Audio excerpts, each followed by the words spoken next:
Assinante da NET, estamos no ar com mais uma programação do Visão Geral. Hoje eu tenho o prazer de receber aqui o presidente do Partido dos Trabalhadores do PT de Anápolis, Rimé. É um prazer tê-lo aqui no programa Visão Geral. É uma satisfação, Eliana, uma satisfação estar aqui com vocês, né? Agradeço aí pela oportunidade e cumprimento todos os telespectadores do Canal 14, né? Do programa Visão Geral. E estamos sempre à disposição para debater e para falar os problemas da nossa cidade e da nossa sociedade. Rimé, vamos falar um pouquinho de você, para aquelas pessoas que ainda não te conhecem, que não teve o prazer de te conhecer, né? Vamos falar um pouquinho de você? Você é anapolino, vamos falar um pouquinho. Claro. Na verdade, eu estou em Anápolis há 11 anos. Eu vim para Anápolis com 15 anos de idade, vim para estudar. Eu nasci em Formosa, Goiás, mas fui criado em Arraias, Tocantins. Então me criei em Arraias, a família do meu pai é toda de Arraias, as minhas origens estão em Arraias, é uma cidade que eu tenho muita proximidade e sempre vou lá.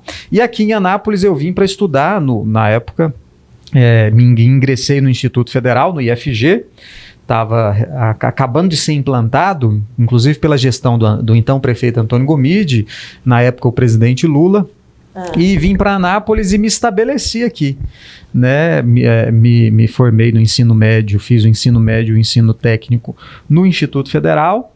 Depois eu ingressei no curso de Direito com uma bolsa do ProUni, Programa Universidade para Todos, na Pontifícia Universidade Católica de Goiás, na PUC, em Goiânia. Ficava indo e voltando todos os dias. E lá no IFG, na época que eu estudei no IFG, eu comecei a militar no movimento estudantil. Então lá nós fundamos o Grêmio Estudantil, eu fiz parte do Conselho Superior da instituição representando os estudantes. E a partir dali eu me aproximei dos movimentos sociais aqui em Anápolis.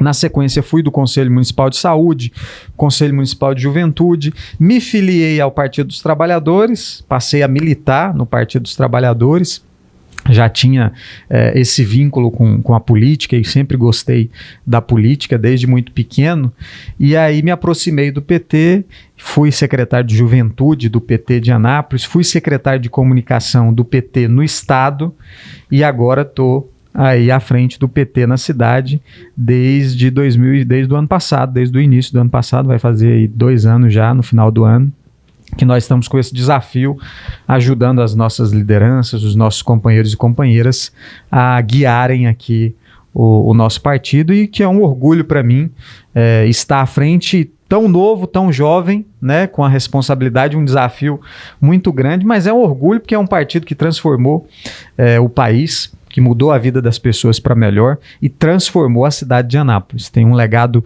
imenso, uma história imensa na nossa cidade, e isso para mim é motivo de muito orgulho e de muita honra. Você então é formado em Direito? Sou advogado, me formei. Exerço, o meu escritório é ali na Avenida Universitária. Eu colei grau em 2019, recebi a minha inscrição na ordem também em 2019, assim que eu colei grau, e já estou aí há quase 3 anos, 2 anos e meio, atuando como advogado, e que para mim também é uma profissão, uma missão que muito me dignifica e muito me honra, né? Eu gosto muito de advogar e exerço com a maior dedicação e o maior empenho possível. Sou membro da Comissão de Direitos Humanos aqui da OAB Subseção de Anápolis, que também é um outro espaço que eu faço questão de atuar, né, de militar em defesa dos direitos fundamentais, dos direitos humanos que são inerentes a qualquer cidadão, né? Os direitos, quando a gente fala em direitos humanos, a gente fala em direitos básicos que são inerentes a toda pessoa humana, qualquer cidadão. Então, o que é o primeiro direito fundamental humano? O direito à vida.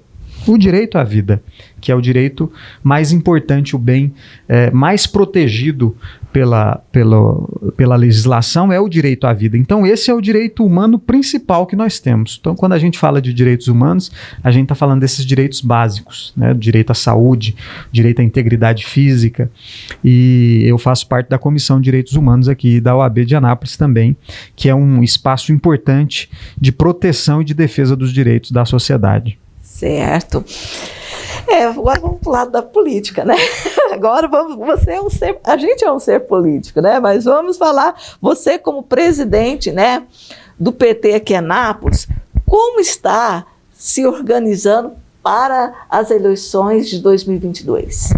Certo. O partido, né? Isso.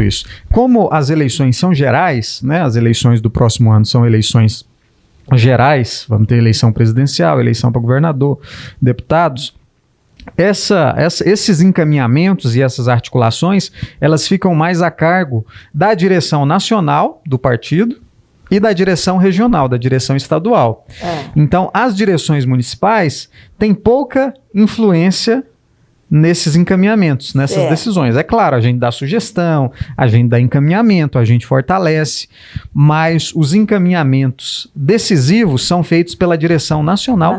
E pela direção regional. Então, aqui no PT, nós temos nos preocupado muito com as questões mais internas, mais burocráticas, com a questão da atualização da nossa relação de filiados, né, com a questão dos contatos com as nossas lideranças, ex-secretários, ex-vereadores, com o diálogo com os nossos atuais vereadores, o que é muito importante. E esse debate, Eliana, das eleições de 2022, ele está prejudicado e não chegou o momento ainda, porque nós estamos muito focados, e quando eu falo nós, eu falo o Partido dos Trabalhadores em todos os níveis, desde a direção nacional, a direção estadual e a direção municipal. Nós estamos muito preocupados em combater e em ajudar nas diretrizes do combate à pandemia da Covid-19. Esse é um assunto muito imediato, muito urgente, que tem afetado toda a sociedade e que tem tido efeitos nefastos, não apenas no ponto de vista da saúde pública, mas no ponto de vista da economia, no ponto de vista social, e o Partido dos Trabalhadores tem discutido temas muito importantes no sentido de ajudar, de contribuir nesse debate. A questão do auxílio emergencial de R$600 é uma luta nossa, nós estamos lutando para que o auxílio emergencial volte a ser de R$600, porque a gente acredita que um auxílio emergencial de R$150, que é o que está sendo oferecido hoje para as pessoas em situação de vulnerabilidade, não paga nem um botijão de gás e nenhuma conta de energia elétrica, né? Isso. E preocupados na questão da quebra da patente das vacinas. Inclusive, eu ia te fazer essa pergunta, como você vê a ação do governo federal em termos da pandemia, no modo em geral? Certo. Eu vou chegar lá. Quero falar também da campanha que nós fizemos de arrecadação de alimentos, PT Solidário. Dentro dessa preocupação de ajudar as pessoas que estão passando situação de dificuldade, a gente defende não apenas o auxílio emergencial de R$600, o emprego, a quebra da patente das vacinas, mas nós fizemos uma mobilização no país inteiro, o PT, para arrecadar alimentos. E arrecadamos em todo o país mais de 200 toneladas de alimentos para distribuir para as famílias que estão em situação de vulnerabilidade social, que não resolve o problema. Mas para quem está em situação difícil, de extrema dificuldade, já é um auxílio, já é uma ajuda. Então foi uma campanha que nós fizemos aqui em Anápolis e tivemos uma adesão muito grande dos nossos companheiros e companheiras. Desculpa, entrando de novo. E como que vai ser feita essa distribuição? Como foi feita essa distribuição? Teve um cadastro? Como foi? Sim. Nós priorizamos as entidades que já atendem famílias em situação de vulnerabilidade social. Certo. Então, aqui em Anápolis tem algumas entidades. Nós, lá no PT, distribuímos para 2 entidades, que é o projeto De Mãos Dadas, né, um projeto que atende essas famílias e também moradores em situação de rua, e para o projeto Coração de Mãe Jaiara, que é um outro projeto lá na Vila Jaiara. E também atendemos algumas famílias que fizeram o cadastro de maneira individual no diretório. Então, nós fizemos também o encaminhamento para essas famílias. Então, foram 2 modalidades. Para as entidades que já acompanham as famílias, algumas famílias, e para algumas famílias que fizeram diretamente no partido.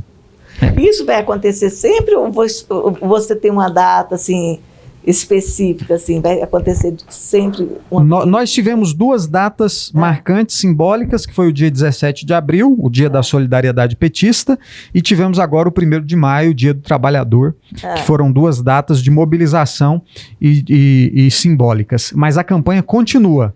Então nós continuamos recebendo doações, né? Muita gente doando, muita gente colaborando, e também, à medida que a gente recebe, a gente vai encaminhando, né? Porque o fluxo, não dá para a gente ter um controle desse fluxo. Então, à medida que a gente recebe, a gente já doa. Mas a campanha continua até quando for necessário e, pelo visto, vai perdurar por muito tempo essa situação de dificuldade, porque nós não temos um governo federal responsável, um governo federal que trata com responsabilidade, com coragem, essa questão da pandemia da Covid-19. Desde o início, Eliana, desde o início, quando começou o surto da pandemia da Covid-19, nós vimos um presidente totalmente desequilibrado, despreparado, que foi para a televisão dizer que era uma gripezinha. Né, a maior pandemia do planeta, afetando todos os países, e ele vai para a televisão dizer que é uma pandemia. Hoje nós estamos com mais de 400 mil pessoas que perderam a vida para a Covid-19, e naquela época ele dizia isso. Naquela época, ao invés dele reunir os principais líderes da nação, do Brasil, governadores, prefeitos, e pensar uma diretriz coordenada, única, um planejamento, como liderança, como chefe de Estado, ele criou guerra, briga com os governadores, disputando com os governadores e com os prefeitos. Um falava uma coisa, outro falava outra, e a sociedade, as pessoas, os cidadãos, ficaram perdidos. Quem que eu acredito? Quem que eu sigo? Eu fico em casa, eu saio para a rua? Porque realmente não tinha coordenação. E quando o principal líder, a principal autoridade da nação, não coordena, não dá a diretriz, vira um caos, um genocídio. E o que nós estamos vivendo no Brasil é um genocídio. Um outro fato grave que o Bolsonaro cometeu durante o enfrentamento à pandemia, além da guerra que ele promoveu com os governadores e prefeitos, e menosprezando a pandemia, foi a questão do auxílio. Que eles demoraram para resolver a questão do auxílio. O auxílio veio sair quase em maio do ano passado, né? E ele não queria pagar R$600. Ano passado foi R$600. Mas por ele seria só R$200. O Congresso Nacional, com os deputados da oposição, do PT, foi que insistiram e votaram e aprovaram R$600. Ele não queria pagar R$200. Primeiro ele disse que não tinha necessidade de auxílio. Depois que pagaria no máximo R$200. E aí os deputados, o Congresso Nacional, conseguiu implementar o auxílio de R$600. E neste momento agora, no maior crise, o pessoal tá... A segunda onda foi bem pior, né?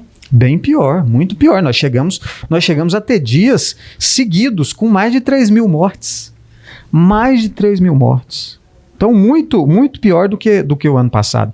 Outro ponto grave que nós apontamos aí, que foi crime. As pessoas falam, irresponsabilidade, ele é desequilibrado. É crime, é crime. Quando um presidente da República trata o enfrentamento à pandemia da maneira como ele tratou, não é só irresponsabilidade, é crime.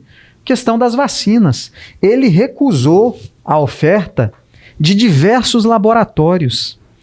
O laboratório da Pfizer ofereceu 70 milhões de doses para ele em agosto, setembro do ano passado e entregaria em dezembro de 2020. Ele recusou, rejeitou. Então todos os países comprando vacina e ele recusando a oferta de vacinas porque não acreditava na vacina, porque ia para a televisão dizer que quem tomasse a vacina ia virar jacaré. Olha a mentalidade e o pensamento genocida, de recusar a dose de vacina. Então, outro ponto, porque atrasou a vacinação.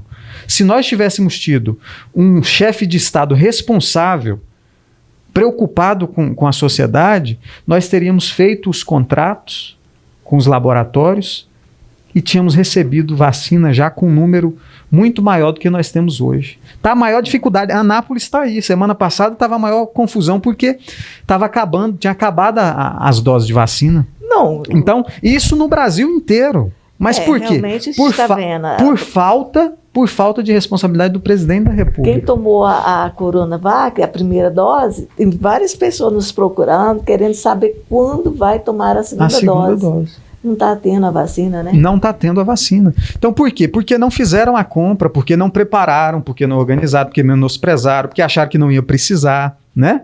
Então, um outro absurdo foi essa questão da compra das vacinas e da distribuição das vacinas.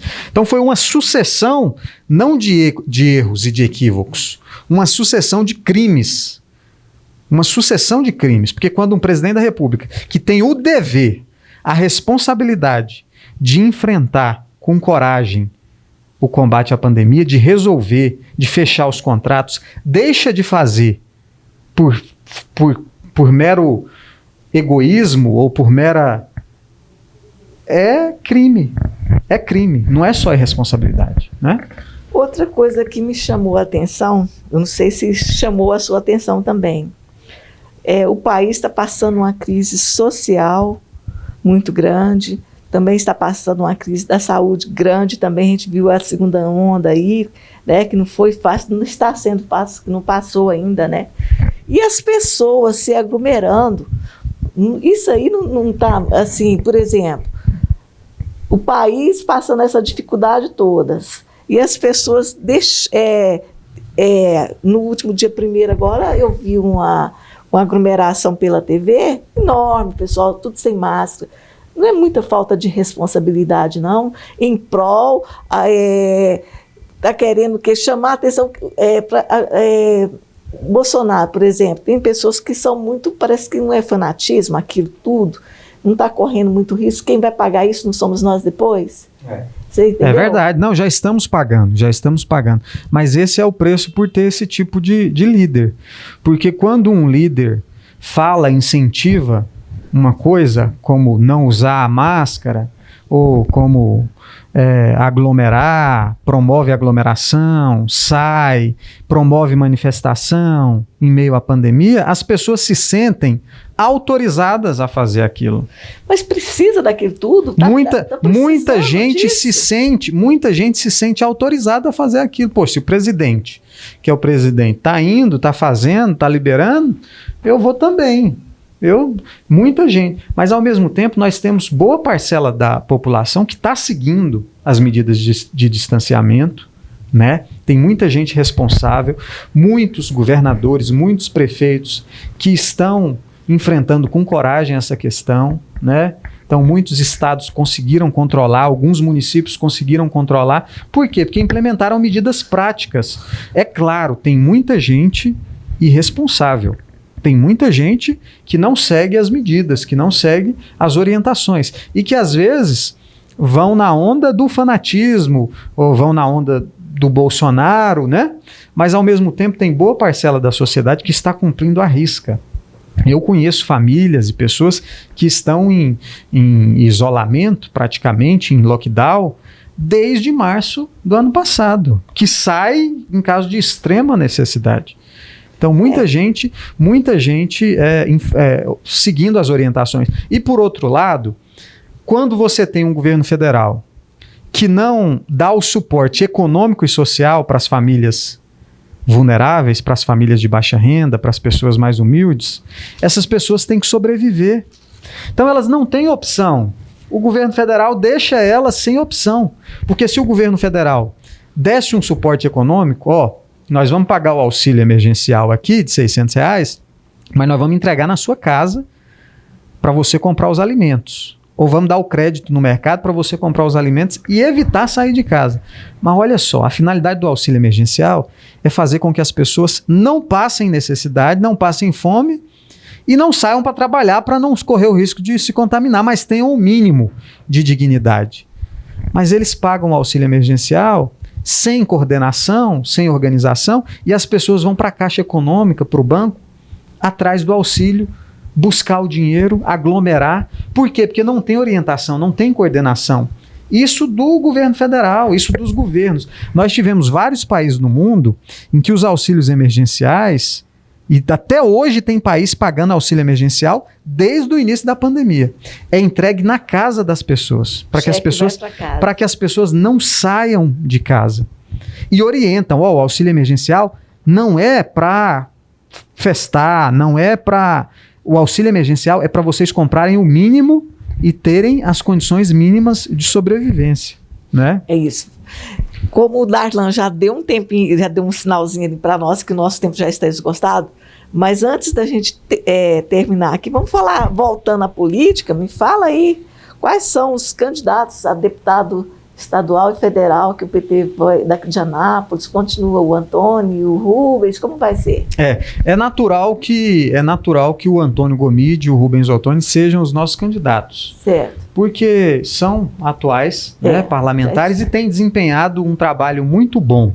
Tanto o Antônio Gomide como o Rubens, né? Um trabalho responsável, sério, como eles sempre fizeram. O Antônio Gomide é uma das vozes mais importantes de oposição na Assembleia. Tem sido destaque, tem defendido uma renda mínima no estado de Goiás, é respeitado do estado todo, né? Não apenas pelo trabalho que ele fez como prefeito, mas pela atuação dele agora na Assembleia. E o Rubens Ottoni, muito incisivo e muito firme no posicionamento e na oposição ao governo federal, apontando caminhos, sugerindo. E aqui em Anápolis, particularmente, os dois são campeões de emendas nos últimos anos. Os deputados que mais trouxeram emendas parlamentares para Anápolis foi o deputado Antônio Gomide como deputado estadual e o deputado Rubens Ottoni. Então, para nós é um orgulho e eu acho que para a cidade de Anápolis é importante e necessário mantê-los. E a nossa preocupação enquanto partido político é manter o espaço que nós temos, é priorizar o que nós temos, resguardar o que nós temos. Então, a nossa prioridade é a reeleição do Antônio Gomide como deputado estadual e do Rubens Ottoni como deputado federal. São esses dois nomes que nós temos como prioridade. Olha, eu vou deixar você fazer suas considerações finais, porque realmente o tempo voou aqui agora, né? E vou deixar também o convite aberto para você aparecer outras vezes, né? O programa Visão Geral tem um maior carinho com você, para passar as novas para os nossos ouvintes. Maravilha, eu que agradeço pela oportunidade, parabenizo a vocês pelo trabalho e me coloco sempre à disposição. Nossa preocupação enquanto partido político, enquanto liderança, é contribuir no debate social, claro, fazer o enfrentamento, as denúncias que precisam ser feitas, das irresponsabilidades, dos crimes, mas também defender a sociedade, sugerir e pensar uma cidade melhor e um país mais justo para todos. Esse é o nosso maior desafio. Te agradeço em nome do nosso diretor publicitário Fernando Dutra e agradeço você também, assinante da NET, e até a próxima.